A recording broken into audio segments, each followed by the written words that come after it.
So on the show today, Rita Venturini. So Rita, I made friends with at the Tenchi Centre, which is one of my just favorite embodiment places on the planet. Outside of Lisbon, there are some great classes there. I was dancing Gaga and Fire Rhythms and Contact Dance, and she'll tell us about the social presencing there. It was founded by an Aikido guy, so I sort of felt at home there. And yeah, just very, very cool place, real in-person embodiment and community. Rita, welcome. Hi, Mark. Thank you. Thank you for inviting me. This is the first time we've actually been online together. You're someone that I've hung out with, had lunch with, danced with, but this is like the opposite way around to most of the world right now. I know, it's interesting, actually. It's true. It's the first time that I Zoom with you and then I see you on the screen. Normally I Zoom with people, then meet them, but this is different, huh? Yep.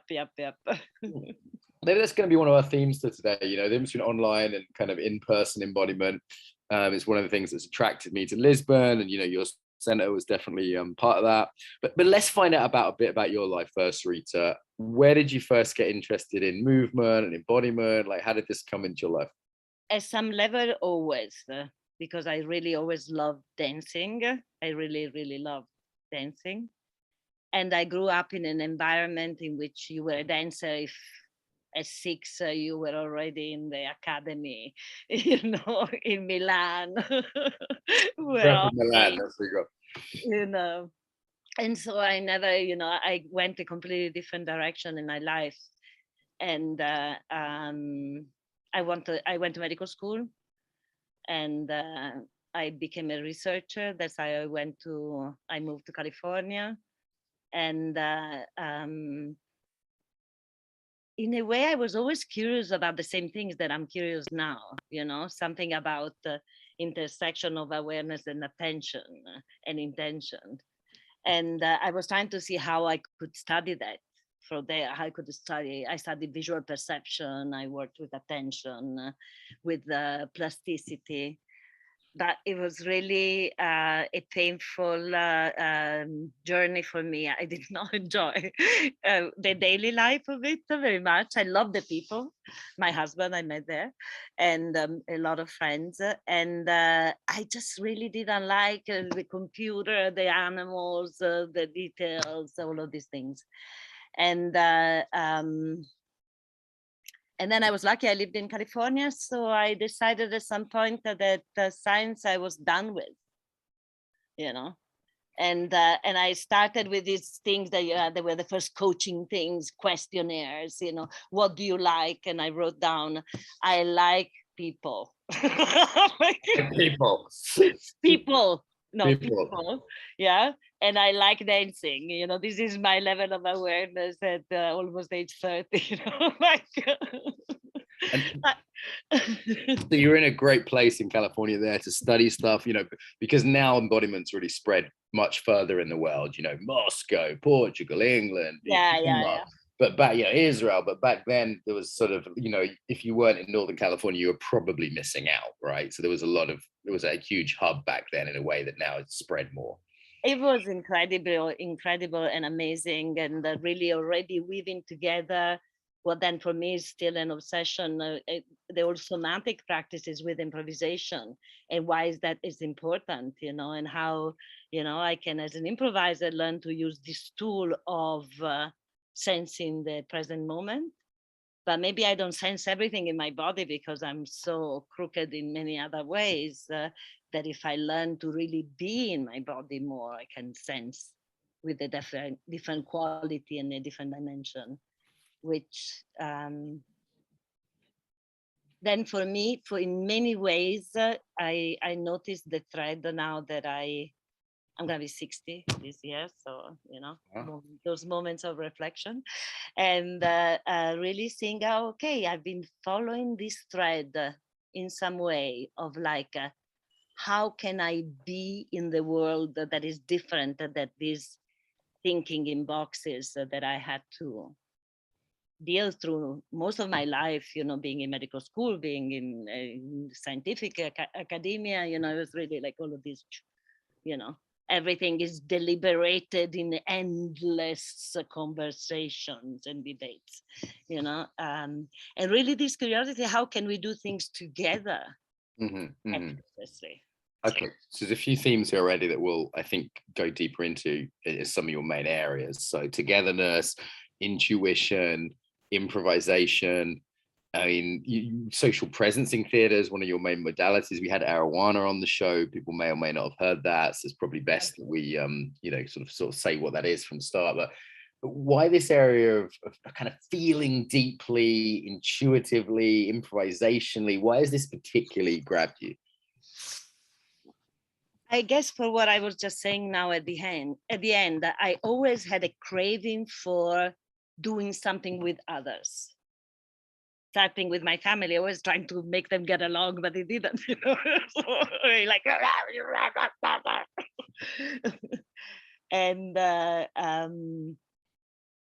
and in many contexts, I experienced this, and people trying to collaborate. And I'm finding more and more that what you already see, for example, if you go to an improv show, people go on stage and they come up with something. Yep. And if they're good, it's brilliant, and it's because they're there and they're listening and they are co-creating in the moment. It's still something, though, it's real, there are people there, and maybe some of the people are paying money, and they're clapping and they're happy and they're sustaining and creating a livelihood and whatever. But it's still like a play. For me, the thing that is really interesting and what I find super exciting in this project I'm in now is that how do I apply this in the real situation? Right. So not just to entertain people, because it's fantastic to entertain. And then there's also like education. Like I did some of my students took me to a playback theater thing. They did some playback theater and they were like showing different elements of our community in Russia. If you're out there, Kim, nice to see you there. And that was sort of revealing and kind of it was touching emotionally, but it was with this element of how you bring it back into life as well, right? For me, that's the part, I can hear there is the opportunity to see, okay, we do this practice, we do it every day. This creates a certain listening from ourselves, a certain social field. And then within that, stuff happens in the project and starting to see how do things go together, You know what? Let's just place you a little bit. So can you say something about the tent? Because people that are listening to the podcast, not the YouTube, they won't see this beautiful backdrop. You're there. It's something of a little paradise, isn't it? Do you want to describe the center and where you're at? Yes.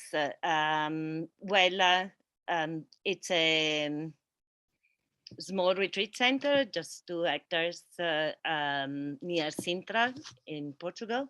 The Lisbon area, just to place that. The Lisbon area, about 40 minutes from Lisbon. Yeah, and it's a beautiful land, somehow landscape in a very Japanese fashion, because the person that the incredible creator of the space, Georges Tobar, he was together with many other things, also a beautiful designer, an implementer of Japanese gardens, and so he created these Japanese gardens with 2 beautiful dojos to practice Aikido and Aido and other yoga and different types. 2 quite big halls, aren't they? Beautiful dance floors, nice spaces, a few other little buildings around the place, and these lovely gardens. Very green space, isn't it? I used to just enjoy going there as well as the classes when I was in the area. Definitely. We have people that just come on the weekend for a walk, just hang out. Nice place for a cup of tea. And then just do a 5 rhythms class where you're at. And some people live there, some people stay for a little bit, right, in the bunkhouses and things. There was no 5-star accommodation, so I didn't stay. So I just had to, come back daily. No 5-star accommodation. We are working a bit towards that. I don't know if it's ever going to be 5-star, but at least it will be 5-star in uniqueness. It's certainly unique. And you have classes there every day in 3 or 4 things, right? Like I've come a couple of times and stayed. Yeah, we have classes every day. We have weekend workshops. So and during the summer, longer time workshops, or during the holidays, or actually even in normal times. So we have different workshops on really very much this type of work, a lot of self-awareness through movement, some martial arts, some improvisational dance, collective things like five rhythm, ecstatic dance, gaga, endless cacao ceremonies. Endless cacao ceremonies. Yeah. We have a been to lot of cacao fire ceremonies as pits, well. and it's I think that we are in a transformation period as well. A lot of is emerging, and actually, a, a fun anecdote is What, sorry? related. A fun anecdote. Okay. This summer we had a lot of social presence in theater events, one after the other. And in one of them, we were exploring social presence in theater and visual art. A bunch of us are interested in this. And so we were doing this thing that is called 4D mapping, which is a bit like a family constellation, that you do to look at a system in a certain point in time and see its evolution. And in this particular case, the 4D mapping was about Tenchi. And the question was, what does the land want? Uh-huh. And that's part of also of our ethos behind, we have a cushion in our practice. We have a cushion for the land that is always there with us. It's been now for 3 years sitting in our morning practices. And this is missing in some urban spaces, right? Like, for example, I'm thinking of another urban space in Lisbon City, which is a beautiful space, but it's not on the land, it's not in the nature. There isn't a feel like that's important. Whereas somewhere like here, you have to walk through the mud or down the path to get to the dojo. You have to walk for 10 minutes through the trees and down the hill, from where the taxi drops me off or whatever. And it's like, you can't not be thinking about land as well as movement there. And it's just a thin piece of wood or screen door away, as opposed to, a brick building or the hotel I'm in now, where, I could sort of look out the window, but it feels a long way away. Yeah, definitely. The outdoor and the nature is much closer. Even this interview, you're one of the few people that I've interviewed outside. Like you're sitting outside and people can't see other listeners, but they're like that. You're maybe one of 2 or 3 people who've ever done that of my 350 guests. That it's interesting you're saying that, because during the pandemic we developed a practice online that is still happening now, that was called Social Presence in Theater in Nature or Not. Mm-hmm. And it started because with my training group of training people for advanced SPT, we had started to meet when the pandemic started with the first lockdown to just practice together. And they realized that I was outside and they were hearing my birds and seeing the sun, and it was having a big impact on them. So we started having these, at the beginning, they were every other week, online practices with people coming from Canada, or things like that, where there it was dark and they had not been out of their apartment. It's really common. I'm lucky I've got a balcony here. It's a bit noisy, but I like to sit outside every time I get, and it makes a huge difference if you can spend that time outside. And just to get everyone on the same page, would you say like what social presence in theatre is, just the basics, that because it's not necessarily a commonly known thing, unfortunately? Yes. Really, in a nutshell, that social presence in theatre is a set of tools for improvisation as well.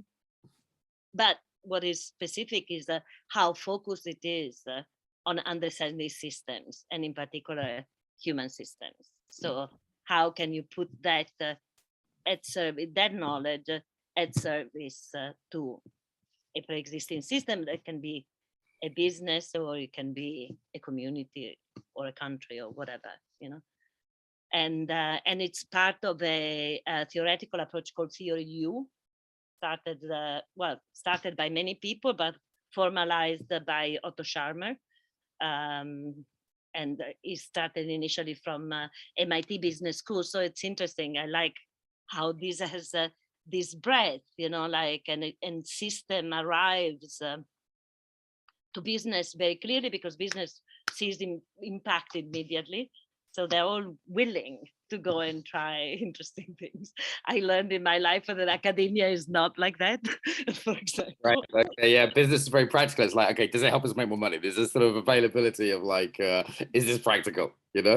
And is that bottom line there? So Odisham, a business consultant, smart guy, interviewed him as part of the conference, and he got Awana Hayashi involved, right? Because he was like, hey, hang on, I'm a smart academic kind of MIT guy, but I need a body. Yes, yeah, he's he's a cerebral guy.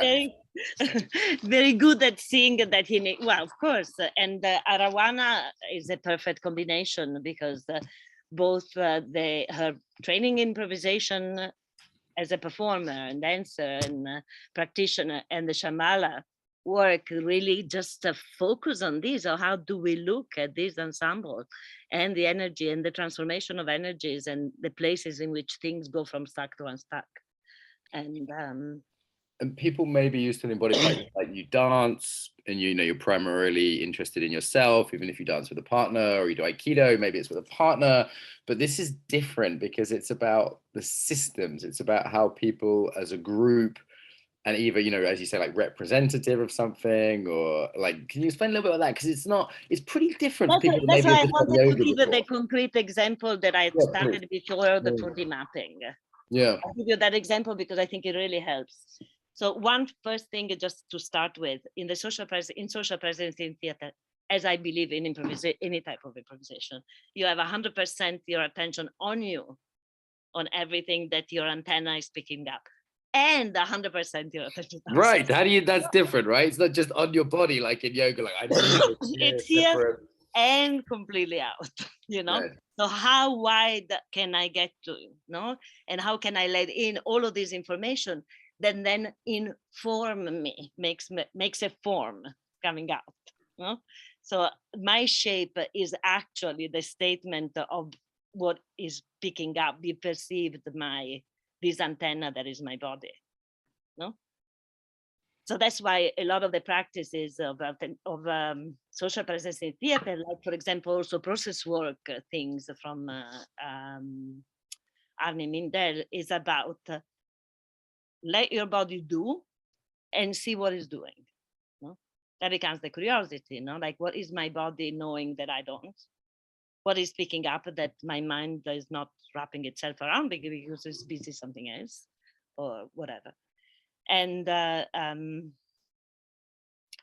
so in the social presence in theater, tools like the 4D mapping is how can I use this information also to inform another system that I don't even have to be part of.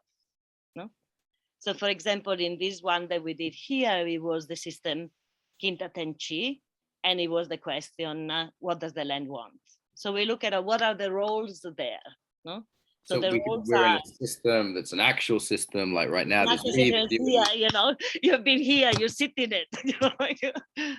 And so there is the land. That's one of the, and it always in this 4D mapping, anyway, you have to have something, a representative for the earth. Always there. So the land is there.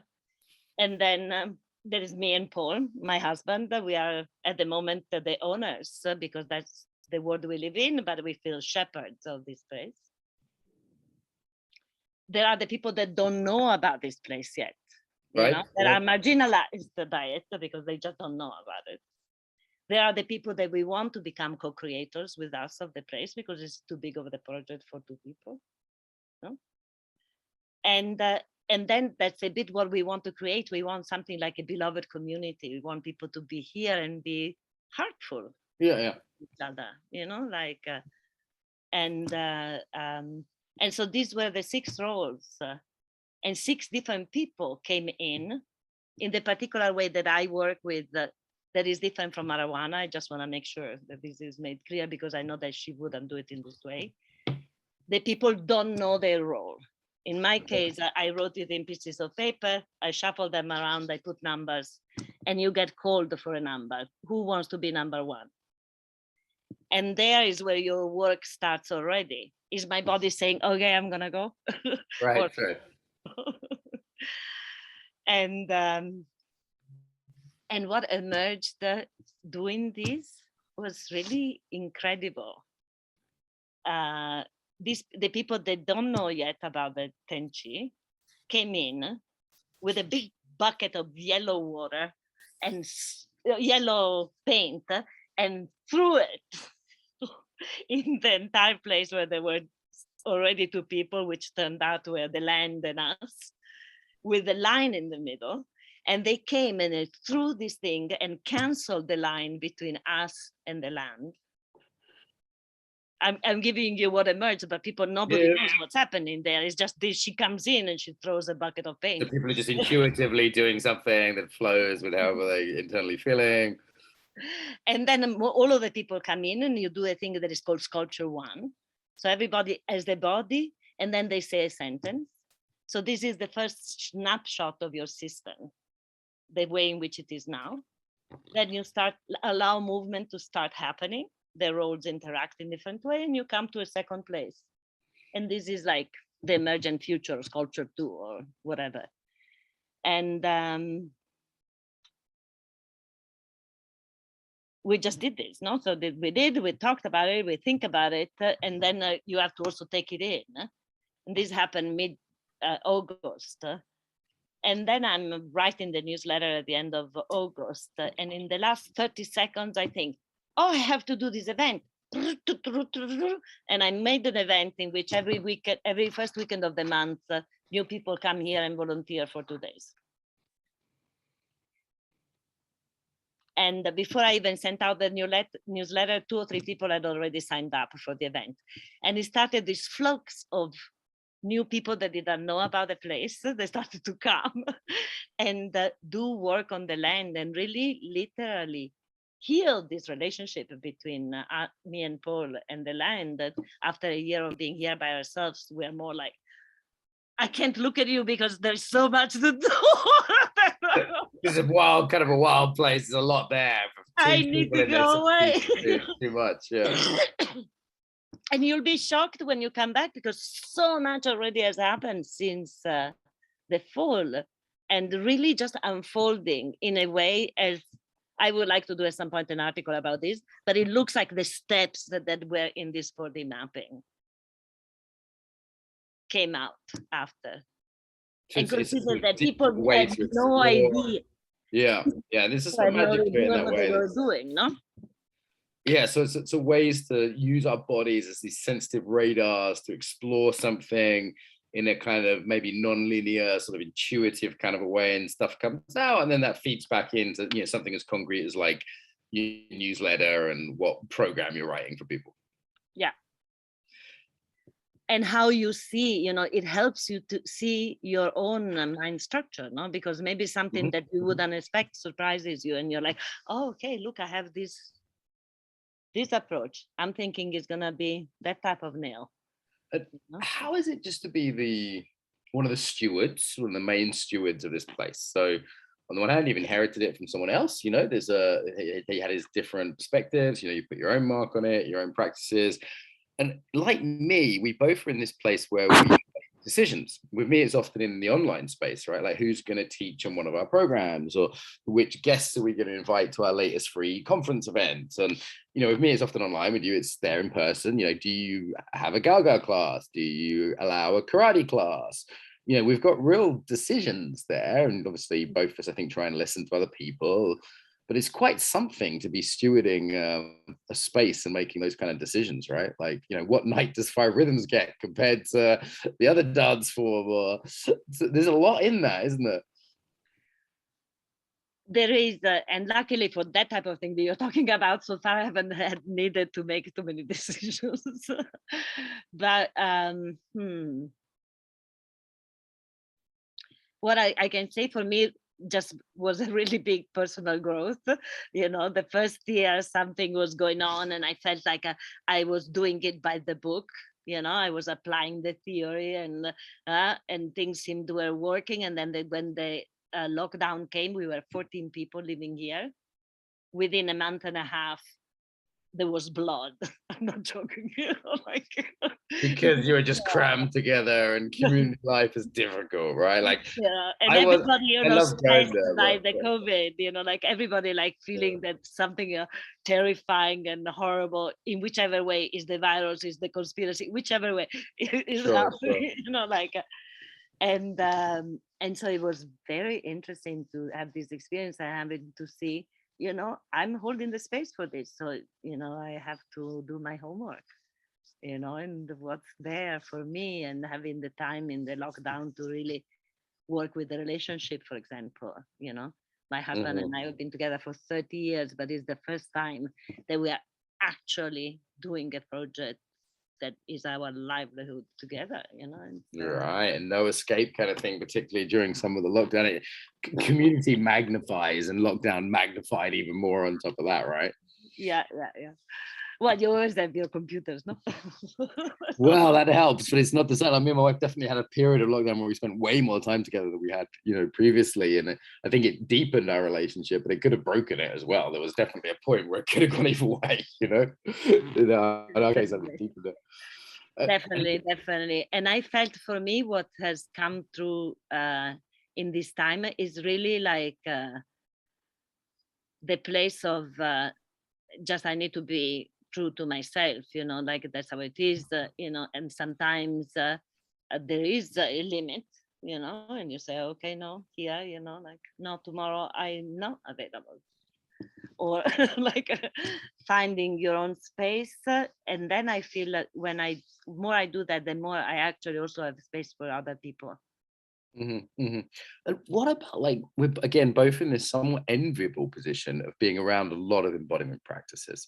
There's people listening to this who are in cities, obscure cities in Kazakhstan or whatever, who just don't have access. Like, you can walk out your door any day of the week and do a great Gaga class. The Gaga class there is excellent. The contact jam, you could, do this, you could do that. It's all right there. And other people now have what you have kind of in person, the world kind of now has online for the first Mhm. time, just the last year or two.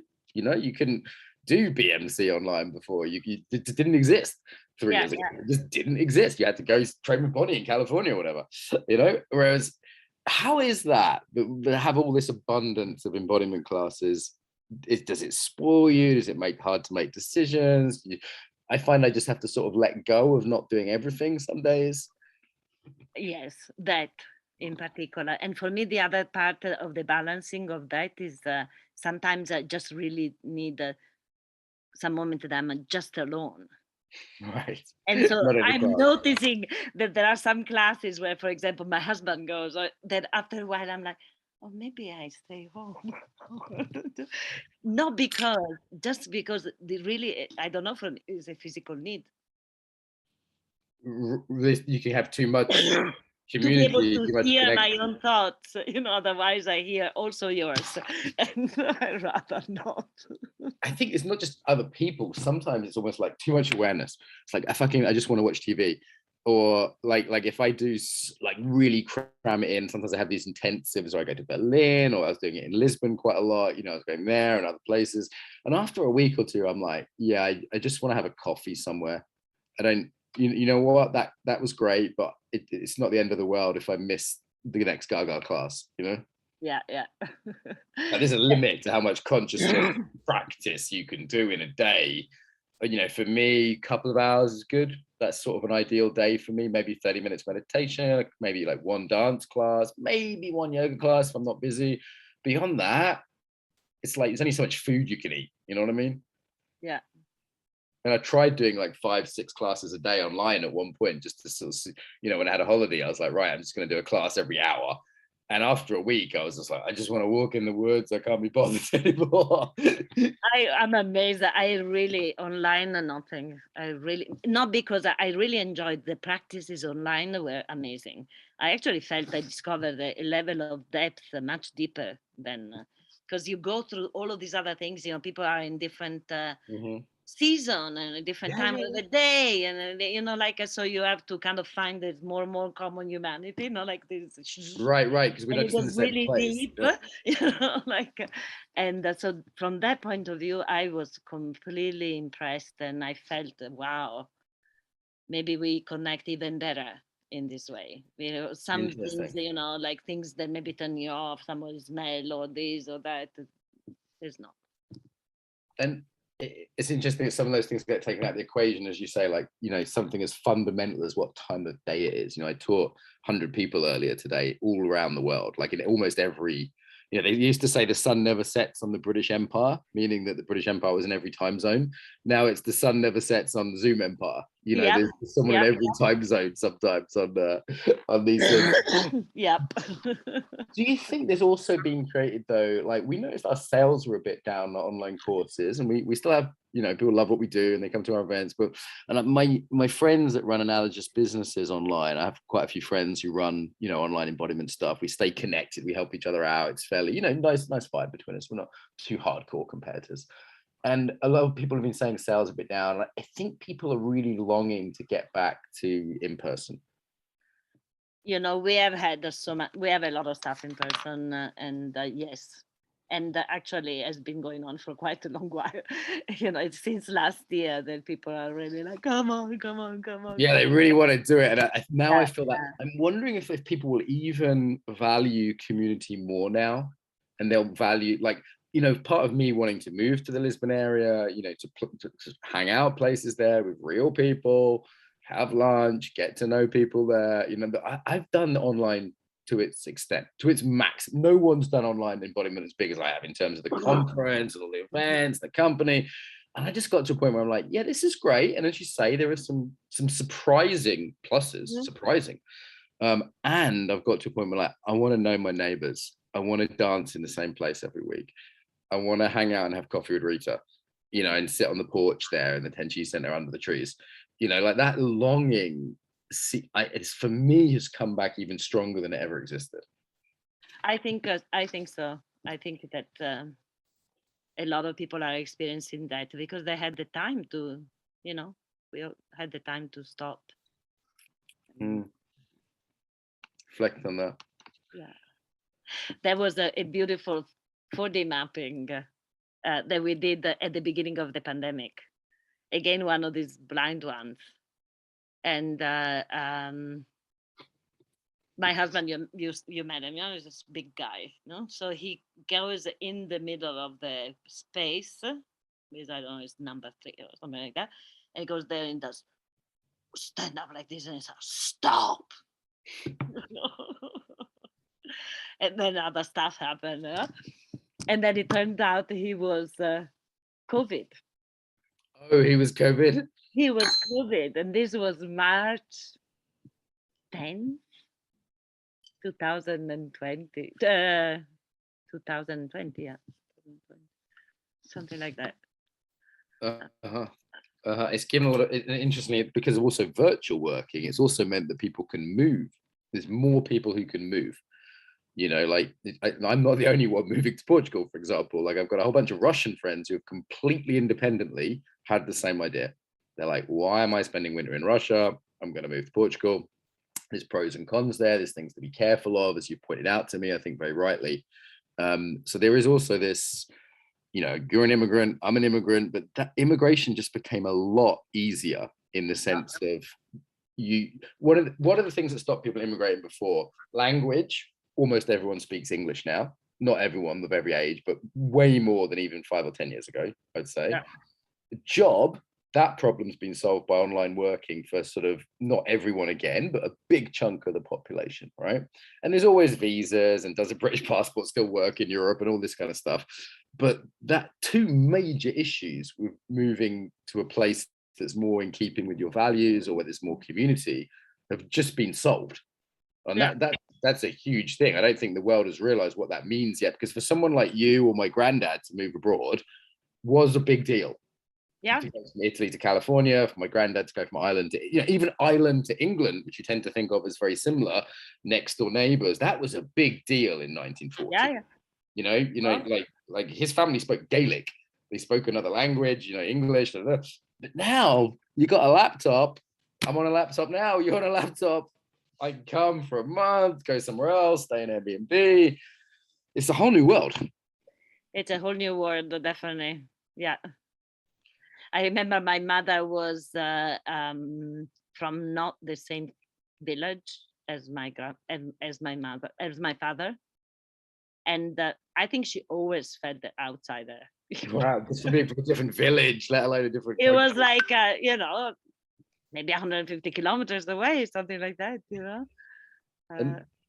And there are some risks here as well, right? And I think you very rightly pointed these out to me when I was there. I got very enthusiastic about Portugal, and I've kind of already gone through a journey of things I love, and then seeing, okay, there's another side to it, and pros and cons.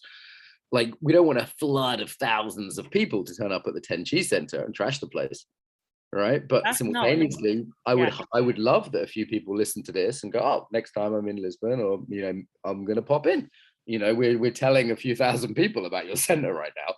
Like, there's a responsibility in that, I would say, as well. Mm-hmm. Any thoughts on this kind of global movement or new possibility? Because I think as soon as COVID really calms down, and fingers crossed it may be this year, right? I think it's already happening. Yeah, well, it's everything, like, of course it's great.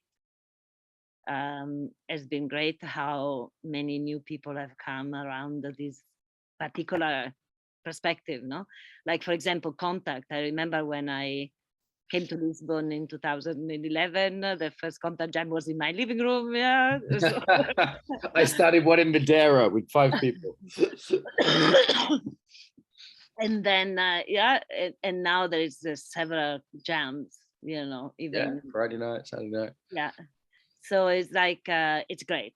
And I also seen the tragedy of Lisbon, for example, how the same thing happened also for the people there, in these 10, 12 years, they have been basically pushed away. Like, the rents have gone up, right? And this is the same story all around the world, anywhere nice, not just Lisbon, anywhere nice, including Brighton, where I live, for example, the rents go up. Because as soon as people can work virtually, they go, well, I want to live somewhere nice, and that might be nice weather, nice embodiment culture, nice food, whatever. And Lisbon's certainly got a few of those things going on for it. Friendly people, beautiful food, nice weather compared to Northern Europe. Then that's going to start pricing people out. Yeah. And Airbnb, I've seen just strip out towns. These beautiful towns I've been to where no one lives in anymore. Yeah, yeah. No, I saw that, when we arrived in 2011, in our neighbors, we knew everybody, and they knew we were foreigner, but, it wasn't overwhelming. Yeah. 4 years later, it was impossible for a foreigner to come and become someone that knows the neighbors, because there are so many foreigners. Right. You just see wheels with trolleys, and you don't have the time or the capacity to focus on another person's face, because there are too many. So many. And this is a new world we're getting into, and I kind of feel like, okay, as someone who has a certain reach, I need to be quite responsible around this. Like, in terms of what we say, and who, even down to, do we have someone from a fairly small center on the podcast that could get listened to by hundreds, thousands of people? Mm-hmm. Is that a great advert for you? We're doing you a favor, or is it actually really irresponsible? Like, I've got to think about these things. I think we take care of ourselves in some way, because we don't do things irresponsibly from that point of view. And I also feel that a lot of what is that's why the work that we were talking about today for me is so important now, because it's the time that we shift in this dimension. How do we make it so that we are more like trees? And I think that we would start to have also a very different impact where we go, because the biggest impact in Lisbon has been people arriving, and then the usual, especially Americans. I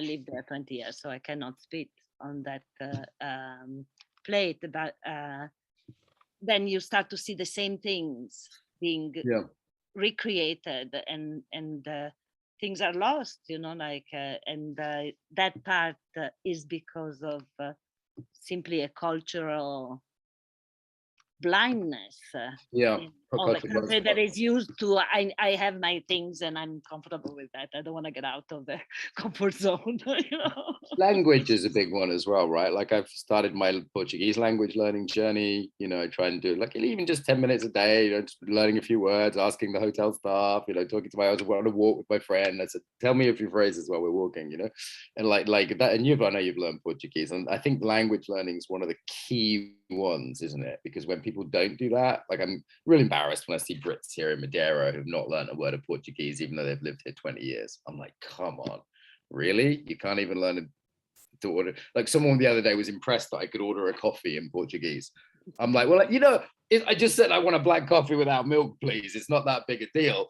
Yeah, And yeah. I was like, how can you live here for years and not learn how to order a coffee? That's crazy. And to me, there's an arrogance to that. But it's like I'm not great with languages, but I can at least make a little effort. Yeah. And at the end of the day, you actually get cut out from a lot of things if you never dive into the language, because there is a lot of structure of the culture that comes from that. Right. That you're never gonna sense otherwise. And also there is the beauty of these distinctions that maybe is nice to maintain. Okay, Rita, we're moving towards close here. Is there anything we haven't talked about around improvisation or social presencing that you're passionate about that you want to mention before we wrap up?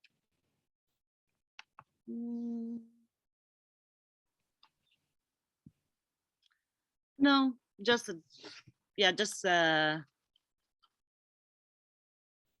in some way, I just want to share that I feel hopeful.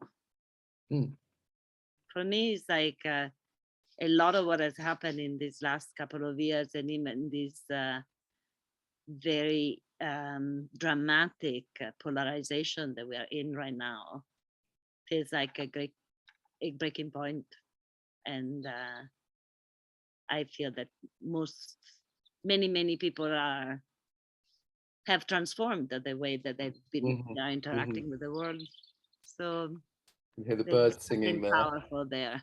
Eh? I can hear the birds singing in a hopeful manner. And there's something, we're in a spring, aren't we? Like now it's February the 15th at the time of recording, probably be a little later by the time we release this. Well, it will be a little later. So this is going to be released in sort of spring. Now it's a little earlier there than Northern Europe. Listening in Sweden right now, you're probably thinking, what the hell is winter, But there's also this sort of springtime of, hopefully, fingers crossed, coming out of the worst of COVID at least. And I think, can we afford to be hopeful? I kind of feel like we can. Do you know what I mean? Like, yes, there's some things I'm worried about. I think we can. I think we can afford to be hopeful. Like that's a choice. I think we can't afford to be kind of not to be hopeful. Because it's if we cannot take advantage of the moment of breaking points to be hopeful and see, something better could emerge. Yeah, and I know some people might have listened to this, loved ones, lost businesses, they might not be feeling that, but certainly I think there's a possibility in the kind of global system that I'm just starting to sense now of a kind of a bit of hopefulness and an emergence, and like, okay, I'm not going to say build back better because someone else has already got that catchphrase, but there's something there that I think could be quite positive. I'm kind of sensing into now. Do you know what I mean? Yeah. And for me, it's been something, my sensing is that this has been something around individual transformations that have happened collectively because of this recent point. And in a way also really like the fact that things are so polarized that they become ridiculous. Right. I feel it's downing on people, like this. I was in Italy now for 10 days and it was interesting. There is a lockdown, green pass, super green pass, all these different things. Imagine last 2 years ago, there were people dying in bucket foods and, I understand. And at the same time, there was because so many decisions are made and then revoked and made and revoked, and then there's always this black, white, black, white, black. People are starting to be like, what the fuck, I think I need to start thinking with my own Well, I think it's definitely highlighted something about what authority, truth, people are questioning media, people are questioning government. It's hard not to question government when there's a sign saying, you know, walk in this way, go out that way, and then you'll be safe. Or, you know, you can have a mask on. We have to have a mask on when you're standing up, or else you're a terrible person. But as soon as you sit down to eat, then you don't have to have a mask on. And, you know, it's terrible if you say it was a lab leak, but then, oh, what's that? Maybe it was a lab leak, even though we banned you from Facebook. There's this sort of, it's a bit hard under those circumstances. People talk about conspiracy. I've started saying you're a prospiracy theorist. Like, it takes a certain leap to not think there's something going on, to not at least question and be skeptical at this point, right? Like, it takes a certain jump, I would say, to do that. Like, if you've lived through this and you're not questioning, what do you need? But there are a lot of different levels of questioning, you know? And I think because of also the issues around economic disasters, people are really coming to what's really fundamental there, you know, which was completely lost in the majority of the society. I can say that for sure, living 20 years in California, which is still, you know, a decent place compared to many other parts of the US, it's really like the sense of needs had come to a place that was ridiculous, no? Like constant buying of things. That can be how life is, you know, like, but that has been the direction we have been pushed towards, you know, like. I remember when I just moved to California, there was like I don't remember if it was the earthquake or some terrible riot where a lot of people got killed. And then George Bush father comes on TV. And I'm not joking. He said, oh, I'm really sorry, I'm really sad, and please keep shopping. Wow. I'm not joking. This was the presidential address of the nation in the wake of a disaster in which a lot of people have died. Well, hopefully coming out of this, people will get a more constructive message than please keep shopping. Where do people check you out? I mean, you've got a nice website, right? The Tenchi Centre. What's the URL? It's quintatenchi.org. Do you want to spell that? Shall I spell that for people? Just because it's it's QUIN for November. NCA. Yeah. TENCHI.org,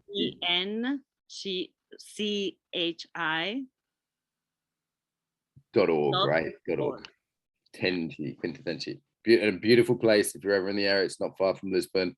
It's certainly worth checking out. Yes. Thank you so much. Rita, do you have a closing message? Anything you'd like to leave us with? More than what we just said. No, we just talked about hope. Okay. Thank you, darling. Nice. Obrigado. Nice to